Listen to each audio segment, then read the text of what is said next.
Hello everyone, welcome back. Today we're going to be talking about what gun to build first. Now, when I say build, I'm not just talking about assembly, right? Where let's say you buy like a finished AR lower receiver and you buy all the components and you just throw everything together and you kind of expect everything to work.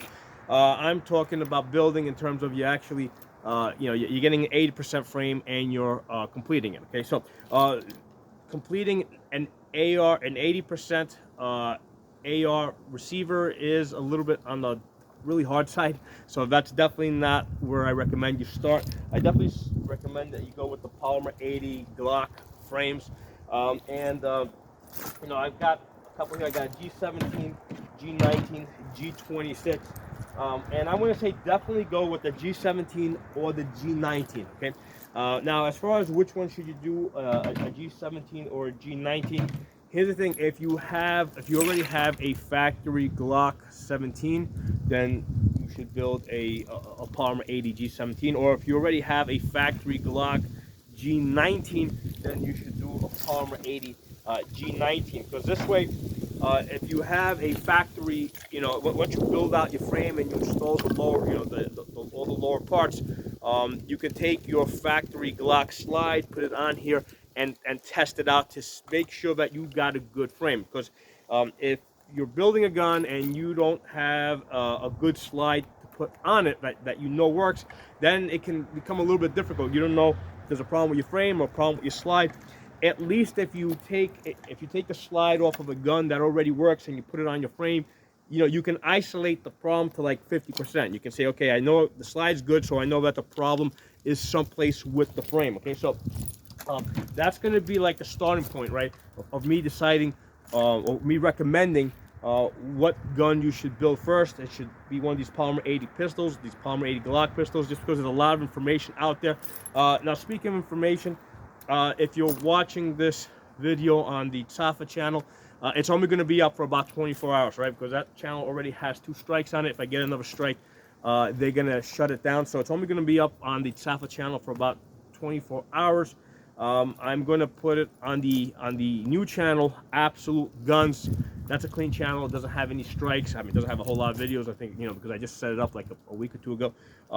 But it's going to stay on that channel. And then it's also going to get copied over to Odyssey and to Rumble, right? So if you're looking for a lot of my older videos that I have now made private so that they're not viewable on YouTube, they're going to be on over at Rumble or at or Odyssey. Now, some of them are still on YouTube, but they're basically private. So if you message me about a specific video or something that you're trying to do, I can always send you a link that's not searchable, but once I give you the link, you'll be able to see it. Okay, so but make sure that you guys are subscribed to at least one of the other channels somewhere, either the Absolute Guns channel here on YouTube, or find me over at Odyssey or Rumble. If you put in this channel name, the one that you're watching, it should bring me up. Put in Safa or Pocono Tactical, Pocono Shooting, or even if you just put in Polymer 80s, you'll get a whole list of videos, and in one of those videos you should see me, and then you'll be able to find me. Okay, so, but anyway, so I just wanted to make that point that this video, if you're watching it on the Safa channel, it's only going to be up for about 24 hours, and then I'm going to delete it. Okay, so going back to which gun you should do first, like I said, do the gun that you already have a good factory working gun of. Okay, now if you don't have any, right, because I understand that sometimes people don't already own guns, this is the first gun, the first pistol that they're building. If that's your case, definitely do the Glock 17. All right, it's a little bit bigger, it's got a longer barrel, which is gonna make it a little bit easier to troubleshoot. So I would recommend the Glock 17. The Glock 19 is not that much harder. I mean, the parts are mostly the same. The only difference between the 17 and the 19 is the slide lock spring, the recoil spring, the barrel length. I think those are the only differences between the G17 and the G19. Now, I definitely don't recommend that you start off with a G26. The G26 is a very finicky gun. Okay, the reason is even if you have a factory Glock G26, if you're, it's not very forgiving. If you don't have a very firm grip, the gun will not cycle well. Or if I mean, now you can always rectify that by using a heavier bullet. So with this G26 that I have here, first of all, because it's such a short barrel, right? There's not as much pressure that builds up inside of the barrel. So it's like kind of like on the edge of working and not working. Okay, so when you put the optic on here, it adds extra weight, and it's basically with 115 grains bullets, this will not work. I have to use 124 grain 9mm bullets with this. Okay, so I have to use a heavier bullet in order for this to work. The other thing that I had to do to try and make it more reliable, again, and that's because of the extra weight of the slide and the bigger optics, there are bigger sights that are on here. Instead of using the standard 16-pound recoil spring, I'm using a 14-pound recoil spring. Okay, so the combination of the heavier bullet and the lighter recoil spring makes this somewhat reliable. Not like 100% reliable, but it's somewhat reliable. Now, one of the cool things though about the G26, if you decide that you want to build a G26, if you have a G19, right, like I got here, this is my G19.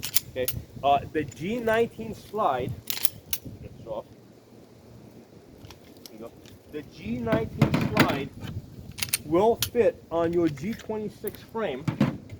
Okay, and the gun will fire and it will work properly. Okay, so it just sticks out a little bit over here. All right, so if you're building a G26, this is a really good way to test and see if you have a good G26 frame, right? If you built this right, throw a G19 slide on it, and if the gun works, then the gun works. You got a good you got a good frame on it. Okay. Now the other thing you can do, okay, once that's done, where are you? Let's get these parts back together. Because like I said, in order for this to work, I have to use 124 grain bullets, which are more expensive. All right. So sometimes I want to shoot the G26, but I don't want to. Get you back in there. Sometimes I want to shoot the G26, but I don't want to use the more expensive 124 grain bullets. So what I did is on this G26 here, what I have, you see how the barrel sticks out a little bit? That's a G19 barrel in my G26. Okay, so that works fine. Okay, so now with the longer barrel, there's a, basically it sticks out what, another ½ inch over there. With that extra ½ inch, I can shoot like Tula 115 grain bullets in this, and the gun is fairly reliable. Okay, so that's another thing that you can do. If you're having problems getting your G26 to work, use a G19 barrel. I mean, I first tested out with a G19 slide. All right, if that's working, then you can, like I say, if you want to have the shorter slide, you can throw a G19 barrel in there to test that out. But if you really want to, go with the standard G26 barrel length and have optics on here, there's a good chance you're going to have to use a heavier 124 grain bullet with the lighter 14-pound recoil spring. I found that out the hard way. It took me about 2 months of troubleshooting and testing to figure out that combination, for me to figure out that I needed both a heavier bullet and a lighter recoil spring. So important information I'm putting out for you guys, for anybody wanting to build a G26. It's a great gun. I love it. I'm glad I built it, but you gotta have that information. But if you're building for the first time, yeah, definitely recommend start with a G17 or a G19. Don't start with the G26. But get to that. Eventually, you'll get to that. So I hope you guys enjoyed this video. If you're not a member of the channel, subscribe. And make sure you subscribe to a couple of my channels. So if I disappear, one of my channels disappears, you still have me somewhere else. All right. Thanks for watching. I'll talk to you all next time.